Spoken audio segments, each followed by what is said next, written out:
안녕하세요. AWS 솔루션즈 아키텍트 유용환입니다. 오늘 세션에서는 AWS의 대표적인 컴퓨팅 서비스인 EC2와 서버리스 컴퓨팅에 대해서 살펴보도록 하겠습니다. 목차는 다음과 같습니다.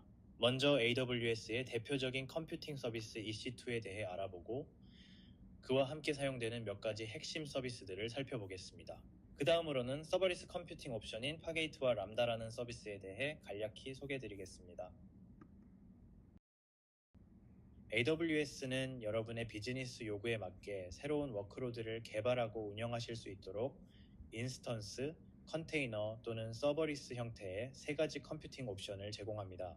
오늘 발표는 가상머신 위에서 워크로드를 실행하는 아마존 EC2에 중점을 두고 있습니다. 아무래도 이 방식이 기존에 가장 익숙하실 내용 같습니다. 만약 ECS나 EKS라는 컨테이너 오케스트레이션 서비스 위에서 대규모 도커 컨테이너를 운영할 때에는 AWS 파게이트라는 서버리스 컨테이너 서비스를 사용할 수 있는데요. 파게이트는 자동 확장, 로드 밸런싱, 관리형 스케줄링을 통해 컨테이너 가용성 최적화를 수행하여 여러분이 애플리케이션을 더 쉽게 구축하고 운영할 수 있도록 합니다. 세 번째 옵션인 AWS 람다는 간단한 함수 형태로 작성된 애플리케이션이나 백엔드 서비스를 별도 인프라 프로비저닝이나 관리 없이 실행할 수 있게 해주는 서버리스 컴퓨팅 서비스입니다. 사용한 만큼만 비용을 지불하는 온디맨드 과금 모델로 비용 절감을 이룰 수 있으며 고가용성이나 확장성 등에 필요한 많은 부분을 관리형으로 제공받을 수 있습니다. 그러면 먼저 EC2에 대해 알아보겠습니다. 이미 많이 익숙하실 아마존 EC2는 온디맨드에 확장 가능한 컴퓨팅 용량을 제공하는 가상 서버입니다. 윈도우즈나 리눅스와 같이 범용적으로 사용되는 OS부터 맥OS까지 다양한 OS를 지원합니다. 그리고 메모리 인텐시브 혹은 컴퓨팅 인텐시브 워크로드 등에 최적화된 인스턴스를 지원하며 GPU나 아마존 자체의 실리콘 등의 가속기를 활용할 수 있는 인스턴스도 제공을 합니다. 또한 여러분이 실행할 워크로드를 위해 원하는 OS 등이 미리 구성되어 있는 다양한 스냅샷을 아마존 머신 이미지, 줄여서 AMI라는 서비스 통해 제공드리고 있습니다. 구매 옵션을 살펴보면 기본적으로 사용한 만큼 비용이 부과되는 온디맨드 타입 인스턴스가 있으며 비교적 저렴하게 사용하실 수 있는 스폿 인스턴스와 약정 형태로 계약이 가능한 RI 인스턴스 또는 세이빙즈 플랜까지 다양하게 제공하고 있습니다. 아까 말씀드렸듯 EC2는 다양한 운영체제를 지원하고 있습니다. 여기에 적혀있는 OS 외에도 AWS 마켓플레이스를 통해 라키 리눅스와 같은 다른 OS 버전이나 이미지를 사용하실 수 있습니다. 이제 여러분이 이런 OS를 하나 선택해서 EC2를 생성하면 실제 AWS의 물리적 서버에 어떻게 가상머신 이미지가 배포되는지 살펴보겠습니다. 쉬운 이해를 위해 EC2를 온프레미스 데이터 센터와 비교해 설명해 보겠습니다. 온프레미스 환경에서는 물리적인 서버를 제공받기 위해 발주를 하여 실제 장비를 들여오기까지 많은 시간이 걸립니다. 서버를 운영하기 위한 파워나 냉각 시설, 물리적 보안 준수를 위한 운영 인력 등등 부가적인 요소도 필요할 것입니다. 반면 EC2와 같은 가상 서버를 활용하실 때에는 이러한 부분을 신경 쓰지 않고 온디맨드 방식으로 제공받으실 수 있습니다. 여러분의 인스턴스는 호스트 서버에서 구동되는 하이퍼바이저가 제공하는 VM 기반 게스트 OS 가상화 기술을 통해 실행됩니다. 하이퍼바이저는 각 워크로드의 요구사항에 따라 CPU, 메모리 등의 컴퓨팅 리소스를 개별 가상 머신에 할당하여 단일 물리 서버에서 여러 가상 서버가 독립적으로 안전하게 실행될 수 있도록 합니다.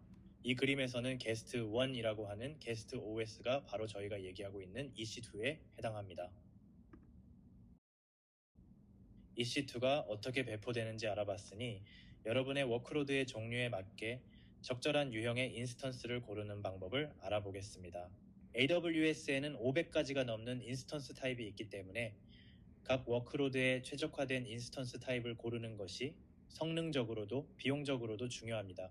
이 많은 타입 중에 어떤 걸 써야 될지 감이 잘 안 잡히실 수 있으니 어떤 유형이 있는지 세부적으로 살펴보도록 하겠습니다. 먼저 인스턴스 카테고리부터 살펴보겠습니다. 각 인스턴스 타입은 고유한 식별자로 구분이 되는데요. 표를 통해 살펴보면 먼저 X축은 카테고리에 해당하고요. Y축은 어떤 프로세서를 사용할 수 있는지 보여주고 있습니다. 가장 왼쪽의 T타입이나 M타입은 범용적으로 사용할 수 있는 타입으로 어떤 인스턴스를 써야 할지 모르겠다 고 생각이 드신다면 범용으로 시작해보는 것을 추천드리고 있습니다. 컴퓨팅에 최적화된 C타입 인스턴스는 고성능 프로세서의 이점을 활용하는 컴퓨팅 집약적 애플리케이션에 적합해서 배치 처리나 게임 서버, 그리고 광고 서비스 엔진 등에 권장드립니다. 컴퓨팅 최적화 오른쪽에는 R타입을 비롯한 메모리 최적화 인스턴스들이 있습니다. 메모리 최적화 인스턴스는 RMDBS나 레디스와 같은 인메모리 DB 같은 곳에 주로 사용될 수 있습니다. 요즘 핫한 머신러닝과 관련되어 GPU 장비가 필요하신 경우 엑셀러레이티드 컴퓨팅 타입을 사용하시면 GPU 기반으로 자연어 처리나 딥러닝 모델을 서빙하실 때 사용할 수 있습니다. 한눈에 봐도 인스턴스가 너무 많지만 각각의 이름을 자세히 보면 어떤 인스턴스인지 알 수 있습니다. 먼저 이름에서도 가장 앞에 있는 C가 방금 살펴본 인스턴스 카테고리에 해당하고요. 그 바로 뒤에 붙는 숫자는 세대를 뜻합니다. 숫자가 클수록 최신 세대고 가성비가 좋겠죠. 그 뒤에는 지행과 같은 추가 기능에 대한 약자가 붙고 마지막엔 CPU, 메모리와 같은 자원이 얼마나 더 많이 할당되는지 크기 정보가 붙습니다. 그럼 추가 기능은 뭐가 있고 크기 옵션은 뭐가 있는지 차례로 살펴보겠습니다. EC2 인스턴스의 추가 기능에는 몇 가지 종류가 있습니다.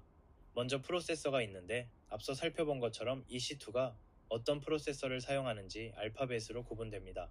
만약 AMD 기반이나 인텔 기반인 경우 각각 A 또는 I가 붙으며 G가 붙어 있으면 AWS에서 자체 제작한 그라비톤 프로세서라는 뜻입니다.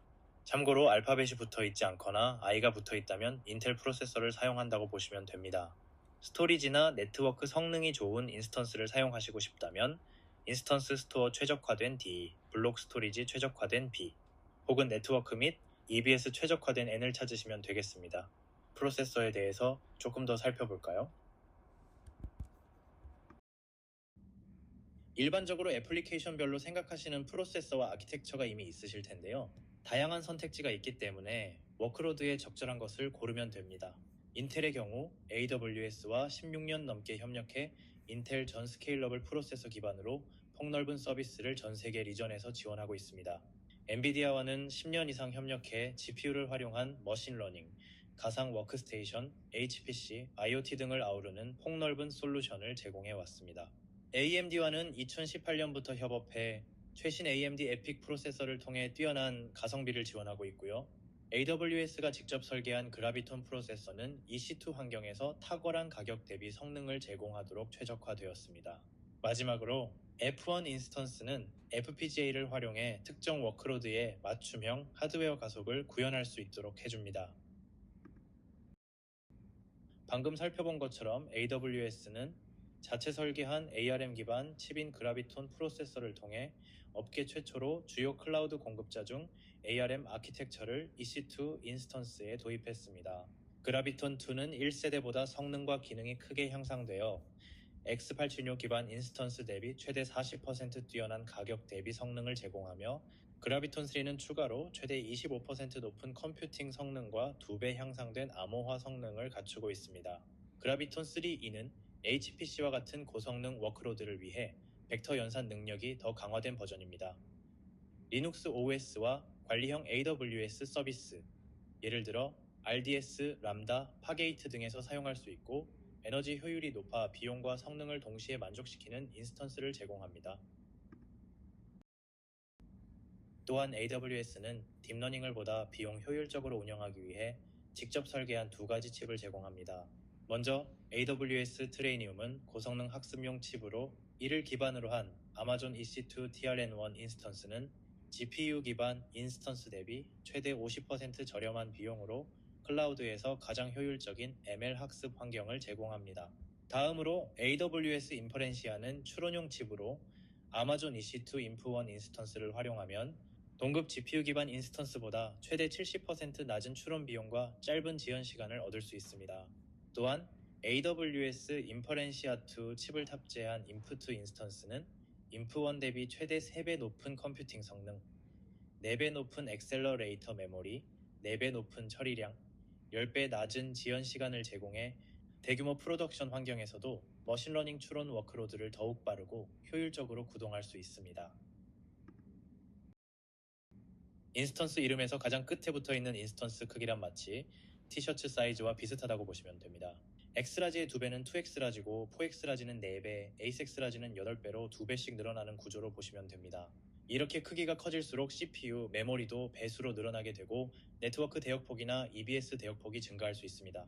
그렇다면 자연스레 오른쪽에서 왼쪽으로 갈수록 비용도 비싸지겠죠. 이러한 인스턴스 크기의 타입은 비용적으로도 큰 차이가 있습니다. 예를 들어 우리 워크로드의 검은색 선만큼 리소스가 필요하다고 가정해 볼게요. 먼저 M5 라지로 운영을 한다면 이렇게 29개의 리소스 데이가 필요한데 검은 선 윗부분으로 넘치는 부분은 결국 유효 자원이라고 볼 수 있습니다. 특히 평시에는 인스턴스 1대로 운영이 되더라도 남는 자원이 많다는 것을 보실 수 있습니다. 이런 오버 프로비저닝을 최소화할 수 있는 방법 중 하나는 같은 패밀리의 더 작은 타입을 써보는 겁니다. T2 스몰 인스턴스를 사용할 때는 일단 시간당 가격이 4배 정도 저렴한데요. 따라서 M5 라지를 사용할 때 보다 대략 50% 정도 비용이 절약된다고 볼 수 있습니다. 심지어 인스턴스를 더 써도 남는 자원이 상대적으로 적은 걸 보실 수 있는데 이에 따라 비용이 추가 절감될 것으로 예상됩니다. 참고로 뒤에 설명드리겠지만 EC2에서는 오토스케일링을 제공하기 때문에 적당한 인스턴스 크기를 정해서 이렇게 탄력적이고 안정적인 서비스를 운영할 수 있게 됩니다. 자, 그러면 이렇게 인스턴스 종류를 살펴봤는데 그래서 최적의 인스턴스는 어떻게 골라야 할까요? 물론 가장 확실한 방법은 여러분의 워크로드에 대해서 꼼꼼하게 산정을 해서 테스트를 해보시는 것입니다. 하지만 이런 데이터가 없는 상황에서도 AWS가 몇 가지 옵션을 제공하고 있는데요. 대표적으로 코스트 익스플로러와 컴퓨트 옵티마이저로 적정 인스턴스 타입을 추천받으실 수 있습니다. 코스트 익스플로러의 경우 14일 동안의 CPU나 메모리 사용률을 기반으로 같은 인스턴스 패밀리 내에 적정 크기를 찾게 되고요. 컴퓨트 옵티마이저는 머신 러닝 기반으로 지표를 분석하여 EC2 인스턴스뿐만 아니라 EBS 볼륨 유형이라든지 람다 함수의 메모리와 같은 리소스 구성을 적정한 타입으로 추천을 해줍니다. 만약 컴퓨터 옵티마이저의 유료 기능인 인핸스드 인프라 매트릭 활성화 하신다면 디폴트 14일이 아닌 최대 3개월 동안의 클라우드워치 사용률 지표 기록을 수집 및 분석하는데요. 이렇게 되면 월 단위의 배치 작업 등도 모두 고려될 수 있으므로 더 정확한 권장사항을 받으실 수 있습니다. 성능도 최적화할 뿐만 아니라 낮은 비용으로 워크로드 운영이 가능해지니 현재 운영 중이신 워크로드가 있으시다면 윗서비스들을 확인해 보시면 좋을 것 같습니다. 어떤 인스턴스 스펙을 사용할지까지 결정했으면 비용은 얼마나 나올지 알아볼 차례입니다. 아마존 EC2의 구매 옵션에는 크게 4가지 형태가 존재합니다. 가장 먼저 온디맨드 방식입니다. 아마 이 방식이 가장 익숙하실 텐데요. 이 방식은 사용하시는 만큼 초단위로 과금되는 옵션입니다. 그 다음은 예약 인스턴스, 리저브드 인스턴스, 줄여서 RI라고도 불리우는 방식입니다. 예약 인스턴스는 1년이나 3년간 약정을 맺고 사용하는 방식입니다. 온디맨드에 비해 최대 40% 저렴한 가격으로 EC2를 사용하실 수 있습니다. 그 다음은 절감형 플랜입니다. 앞서 말씀드린 예약 인스턴스와 유사하지만 인스턴스 크기나 운영체제 등을 변경하실 수 있는 조금 더 유연한 구매 옵션입니다. 마지막으로 스팟 인스턴스가 있습니다. 스팟 인스턴스는 아직 고객분들이 사용하지 않고 있는 유휴 자원을 최대 90%까지 저렴한 가격에 제공해드리는 구매 옵션입니다. 다만 어디까지나 유휴 자원을 제공드리는 것이다 보니 다른 고객이 그걸 온디맨드로 점유해서 사용을 원하는 경우에 회수당하게 됩니다. 대신에 회수에 대응할 수 있도록 2분 전에는 알람을 드리고 있습니다. 스팟 인스턴스의 경우 언제 중단돼도 업무에 영향을 주지 않는 개발 서버나 내결함성이 갖춰진 스테이트리스 워크로드에 적합합니다. 여기까지 보셨으니 이제 여러 옵션들을 조합하여 리소스 사용 계획을 세울 수도 있습니다. 예를 들어 평상시에 고정적으로 사용되는 구간에 대해서는 예약 인스턴스나 절감형 플랜을 통해 할인을 받으시고 간혹 특정 이벤트로 인해 사용률이 늘어나는 구간은 온디맨드 방식으로 유연하게 대처하실 수 있습니다. 마지막으로 특수한 상황에 사용률이 늘어나는 구간은 스팟 인스턴스를 통해 대응하시면 효과적으로 비용을 절감하실 수 있습니다. 여기까지 EC2에 대한 오버뷰, 적정 인스턴스 선택 방법, 구매 옵션에 대해 살펴봤습니다. 이제 EC2를 효과적으로 사용하기 위해 알아야 할 몇 가지 핵심 서비스를 살펴보겠습니다. 먼저 스토리지 서비스입니다. 아마존 EC2는 상황에 맞춰 간편하고 유연하며 비용 효율적으로 활용할 수 있는 여러 스토리지 옵션을 제공합니다.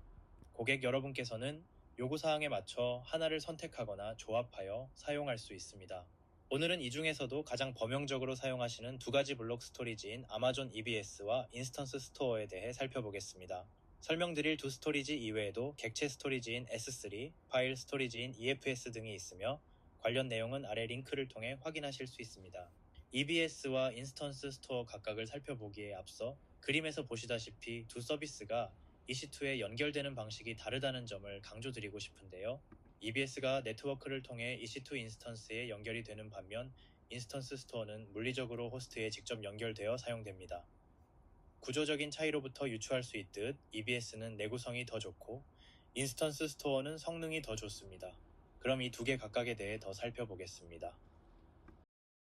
먼저 EBS는 EC2 인스턴스 생성 시 부착할 수 있는 볼륨으로 네트워크를 통해 붙어있는 외부 하드디스크라고 보시면 됩니다. 기본 옵션으로 EC2를 생성하신다면 EBS가 루트 볼륨으로 연결이 되어 있는 것을 보실 수 있을 건데요. 워크로드에 따라 다양한 볼륨 타입도 지원을 하고 있어서 사용하시면 되고요. 그리고 네트워크로 연결이 되어 있기 때문에 필요할 때 다른 인스턴스에 뗐다 붙였다 할 수 있고 콘솔상에서 볼륨 사이즈를 늘릴 수도 있습니다. 볼륨 백업도 굉장히 중요한데 스냅샷을 떠서 재해복구 용도나 다른 인스턴스에서 쓸 수 있어요. 정리하면 EBS는 EC2에서 사용하는 네트워크로 연결된 디스크이고 연구 스토리지라고 생각하시면 되겠습니다. 아마존 EC2 인스턴스 스토어는 SSD를 물리적으로 호스트에 연결해서 사용할 수 있는 스토리지입니다. 인스턴스 스토어의 스펙은 인스턴스 타입에 따라 결정이 되며 보통 고성능 인스턴스에 더 높은 용량이 할당됩니다. 네트워크로 연결된 EBS에 비해 더 빠른 성능을 제공합니다. 하지만 스냅샷을 생성할 수 없고 디스크가 고장나거나 인스턴스가 중지된다면 데이터가 날아가 버립니다. 데이터가 임시적으로만 저장되어서 EBS에 비해 휘발성이 높은 임시 데이터 저장소라고 보시면 됩니다. 중요한 데이터 보관이 필요하시다면 EBS 볼륨을 사용하시면 되겠습니다. 스토리지 다음으로 살펴볼 서비스는 아마존 머신 이미지 혹은 AMI라고 하는 것입니다. 여러분이 인스턴스를 생성할 때마다 어떤 OOS를 사용하고 아키텍처는 32비트인지 64비트인지 루트 볼륨은 EBS인지 인스턴스 스토어인지 등등 구성을 매번 반복하지 않으려면 일종의 템플릿이 있어야 할 텐데요. 이때 AMI가 활용됩니다. 인스턴스에 필요한 정보를 제공해주고 만약 동일한 구성으로 여러 대의 인스턴스가 필요하면 AMI를 사용해서 여러 대를 프로비저닝할 수 있습니다. AMI의 구성 요소를 살펴보면 한 개 이상의 EBS 스냅샷이나 루트 볼륨에 대한 템플릿이 포함되고요. 여기에 OS나 애플리케이션 파일, AMI를 사용하여 인스턴스를 시작할 수 있도록 시작 권한도 있을 것이고 EBS 볼륨이 연결되도록 지정하는 설정도 포함이 되어 있다고 보시면 될 것 같습니다. 조직의 특정 요구사항에 맞춰 추가 커스터마이징된 AMI를 만들 수도 있는데 보통 보안, 성능, 그리고 운영 정책 기준을 만족하도록 미리 검증되고 구성된 베이스 이미지를 골든 AMI라고 부릅니다. 일반적으로 이 골든 AMI에 보안 플러그인을 포함시켜서 이를 바탕으로 커스텀 AMI를 생성하여 맞춤 설정과 함께 안정적인 보안 기준을 유지하시도록 권장드리고 있습니다. 실제로 AMI로부터 인스턴스가 만들어지는 과정을 한번 보실까요? 먼저 S3의 이미지가 저장이 되어 있습니다. AWS에서 제공해주는 기본 AMI로 인스턴스를 생성하고 인스턴스가 올라오게 됩니다. 여기서 만약 커스텀 AMI를 만들고 싶다면 필요한 애플리케이션을 설치하고 EC2 콘솔 상에서 이미지 생성 옵션을 통해 AMI를 생성하실 텐데요. 그러면 커스텀 AMI는 다시 S3에 저장이 됩니다. 이제 이렇게 생성된 커스텀 AMI를 활용하면 여러분의 워크로드에 맞는 인스턴스를 생성해 사용하실 수 있습니다. 인스턴스의 스냅샷을 그대로 사용하기 위해 우리는 AMI를 만들 수 있다는 것을 알게 되었습니다. 그러면 AMI 외의 구성까지 하나의 템플릿으로 만들려면 바로 시작 템플릿이 필요하게 됩니다. 시작 템플릿에는 AMI ID뿐만 아니라 어떤 인스턴스 타입을 사용할 것인지, EBS 볼륨은 어떻게 넣을지, 또 유저 데이터도 여기에 같이 포함을 시킬 수 있습니다. 이렇게 되면 인스턴스를 구성하고 그 안에 접속해서 애플리케이션을 구성할 때 발생할 수 있는 휴먼 에러도 방지하실 수 있고 인스턴스에 대한 관리 포인트가 줄게 되면서 생산성도 향상이 될 수 있겠죠. 그리고 인가된 사용자만 해당 템플릿을 사용하여 인스턴스를 프로비저닝할 수 있도록 EC2 run 인스턴스에 대한 권한을 사용하여 제어할 수 있습니다. 이렇게 시작 템플릿을 정의하는 방법까지 알아봤습니다. 다음으로는 이와 연관된 오토 스케일링 그룹이라는 기능을 살펴보겠습니다. 오토 스케일링 그룹은 애플리케이션에 로드를 처리할 수 있도록 최적의 EC2 인스턴스 개수를 유지할 수 있도록 하는 기능입니다. 일반적으로는 뒤에서 설명드릴 엘라스틱 로드 밸런서라고 하는 부하 분상이와 오토 스케일링 그룹을 같이 사용합니다. 이 로드 밸런서라는 서비스가 오토 스케일링 그룹에 의해 관리되는 EC2 인스턴스들을 대상으로 주기적으로 상태 검사를 진행합니다. 만약 이렇게 EC2 인스턴스 하나의 이상이 있어서 상태 검사에 실패했다면 어떻게 될까요? 이런 경우에는 해당 인스턴스는 내려가게 되고 새로운 인스턴스가 올라오게 됩니다. 이렇게 되면 관리자가 매번 확인하지 않아도 자동으로 비정상 인스턴스가 교체되겠죠.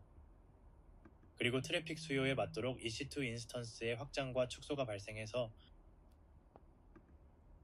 이렇게 트래픽에 맞는 최적의 EC2 인스턴스 개수를 유지하게 될 거예요.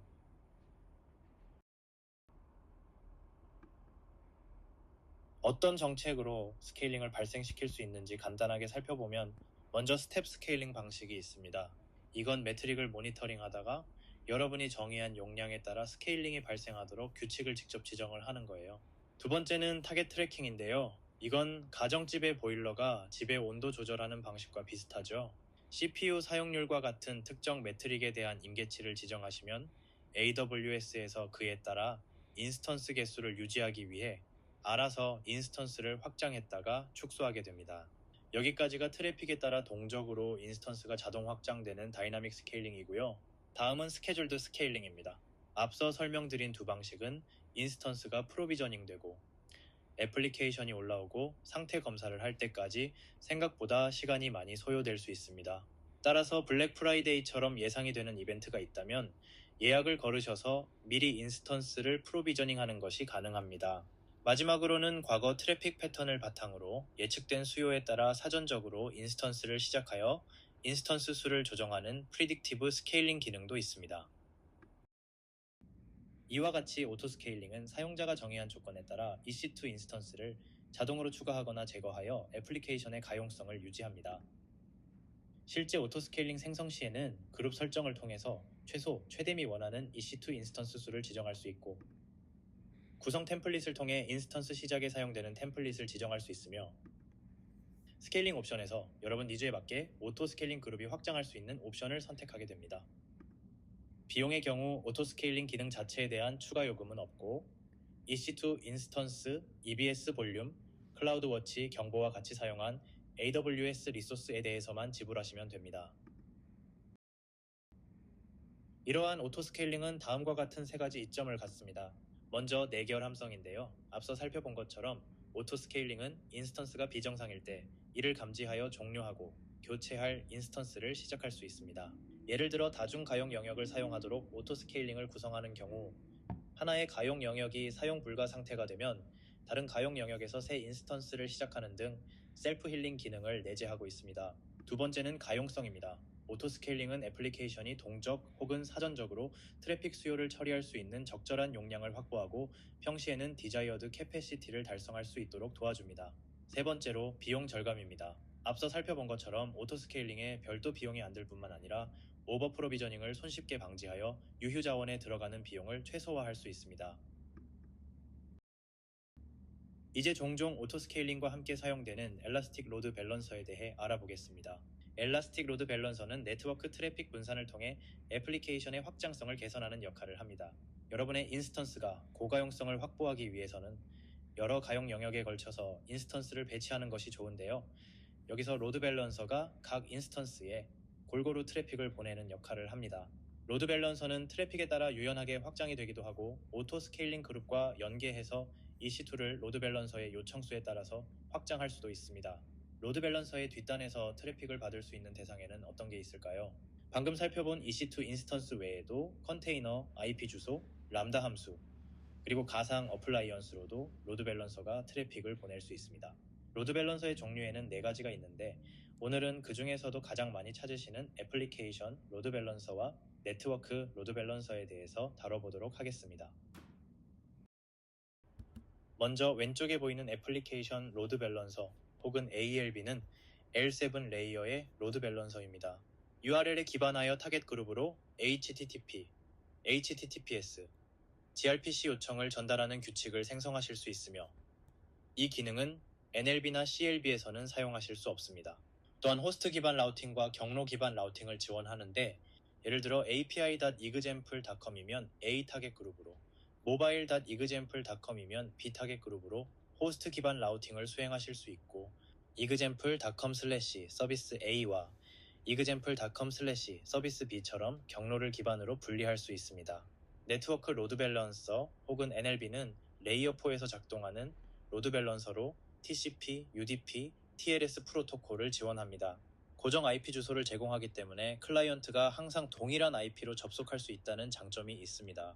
NLB는 초당 수백만 개의 요청을 처리할 수 있으며 갑작스러운 트래픽 급증에도 안정적으로 대응할 수 있습니다. 타겟으로는 EC2 인스턴스, 컨테이너, 프라이빗 IP 주소뿐만 아니라 애플리케이션 로드 밸런서도 지정할 수 있습니다. 이렇게 EC2에 대해 폭넓게 살펴봤고요. 이제 다른 컴퓨팅 방법론인 서버리스 컴퓨팅에 대해 알아보겠습니다. AWS는 컴퓨팅, 데이터베이스, 메시지 큐 등 여러 종류의 서버리스 서비스를 제공하는데요. 오늘 주제인 컴퓨팅 관련 주요 서비스로는 람다랑 파게이트가 있습니다. 람다는 이벤트가 트리거 되었을 때 함수가 실행되고 종료되는 함수형 컴퓨팅 서비스입니다. 파게이트는 ECS 또는 EKS를 사용할 때 인스턴스에 대한 관리 부담을 덜어주는 서버리스 컨테이너 서비스입니다. 각각에 대해 살펴보기에 앞서 서버리스 컴퓨팅이 EC2와 어떻게 다른지 알아보겠습니다. 이 장표는 EC2에서부터 람다에 이르기까지 운영적인 측면에서 비교를 한 건데요. 위쪽으로 갈수록 AWS가 더 많은 부분을 관리해주는 서비스를 뜻합니다. 한눈에 보기에도 람다와 파게이트의 관리 부담이 적다는 것을 알 수 있죠.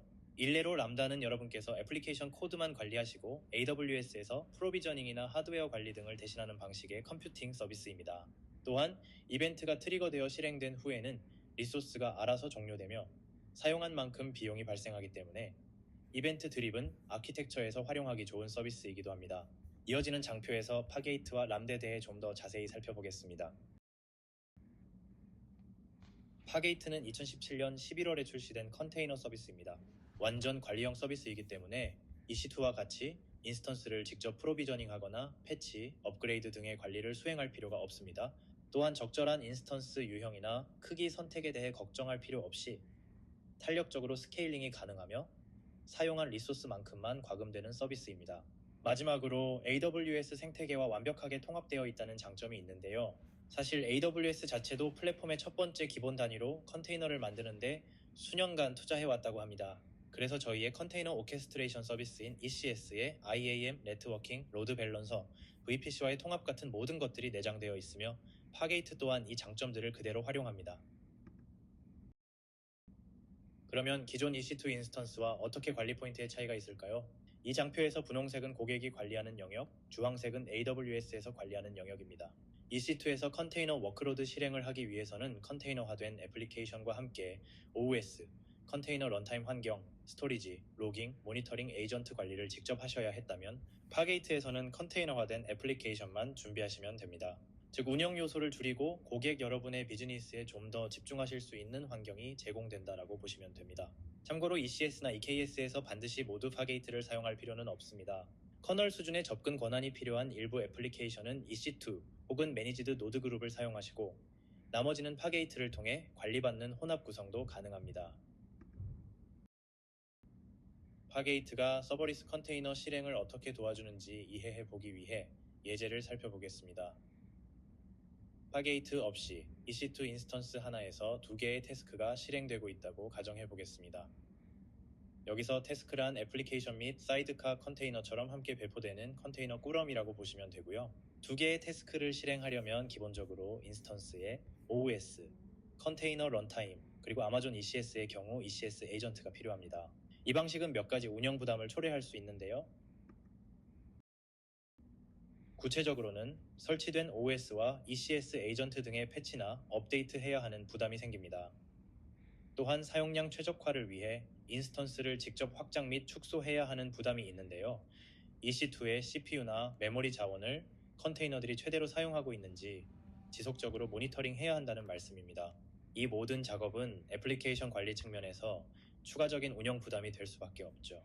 결론적으로 EC2 인스턴스 기반으로 ECS 혹은 EKS와 같은 서비스를 활용하시면 컨테이너 오케스트레이션 계층이 관리형으로 동작하더라도 애플리케이션 실행을 위해 추가적인 소프트웨어 계층을 직접 관리하셔야 합니다. 사실 우리가 원하는 것은 단순히 컨테이너를 실행하는 건데 보시다시피 복잡성이 높습니다. 이를 위해 필요한 것이 바로 파게이트와 같은 서버리스 컨테이너 서비스인데요. 이전 장표와 달리 관리할 대상 몇 가지가 빠지면서 그림이 단순해졌습니다. 여러분은 단순히 애플리케이션의 요구사항을 태스크 단위로 정의하기만 하면 됩니다.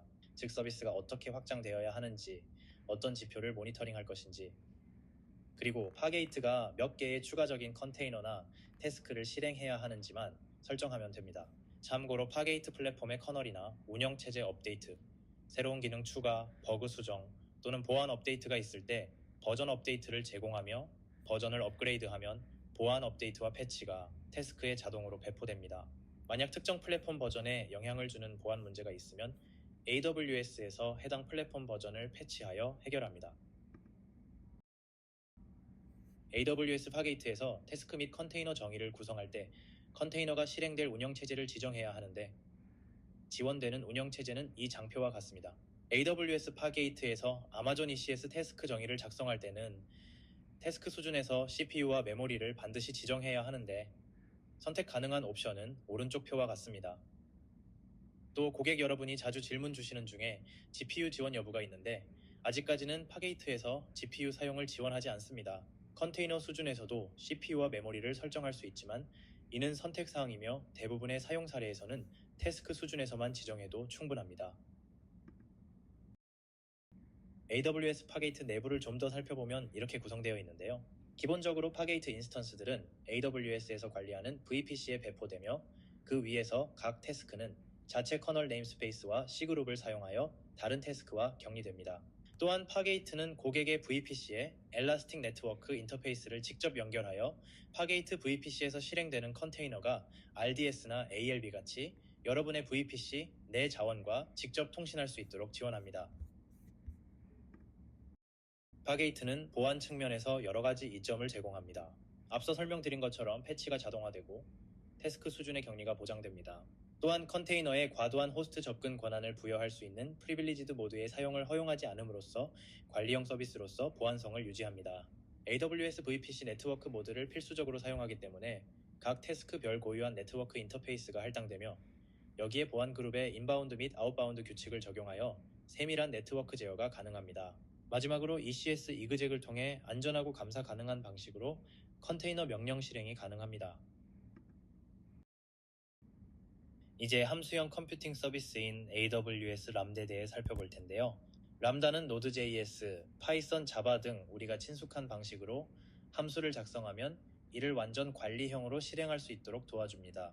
람다는 기본적으로 왼쪽과 같이 데이터나 리소스 상태가 변경되었거나 API 게이트웨이 엔드포인트로 요청이 들어왔을 때 작성하신 백엔드 애플리케이션 통해서 다른 AWS 서비스와 연계하여 로직을 수행할 수 있습니다. 또한 이러한 요청이 많이 들어오면 수요에 맞춰 확장을 하는 기능도 내재하고 있습니다. AWS 람다에서 함수는 AWS 람다가 실행되는 기본 단위를 의미하는데요. 이때 핸들러는 비즈니스 로직의 진입점으로 들어오는 이벤트를 처리합니다. 이벤트는 함수로 전송되는 호출 데이터로 람다를 트리거한 이벤트의 상세 정보입니다. 컨텍스트는 AWS 람다에 의해 이벤트와 함께 전달되는 함수 실행과 관련된 추가 정보로 요청 아이디나 남은 실행 시간 등의 정보를 담고 있습니다. 즉, 특정 이벤트가 발생하면 람다가 그 트리거 정보와 컨텍스트를 활용하여 핸들러의 로직을 실행한다고 생각하시면 됩니다. 각 람다 함수는 전용 샌드박스에서 실행되며 이를 통해 보안성과 워크로드 격리가 보장됩니다. 이 샌드박스는 파이어크래커 마이크로 VM 기반으로 구축되었으며 빠른 시작 시간과 낮은 메모리 오버헤드 덕분에 하나의 서버에서 수천 개의 마이크로 VM을 실행할 수 있습니다. 람다 함수는 기본적으로 아마존 리눅스 2 기반의 최소 환경, 쓰기 가능한 임시 폴더 공간, 그리고 런타임을 포함하는데요.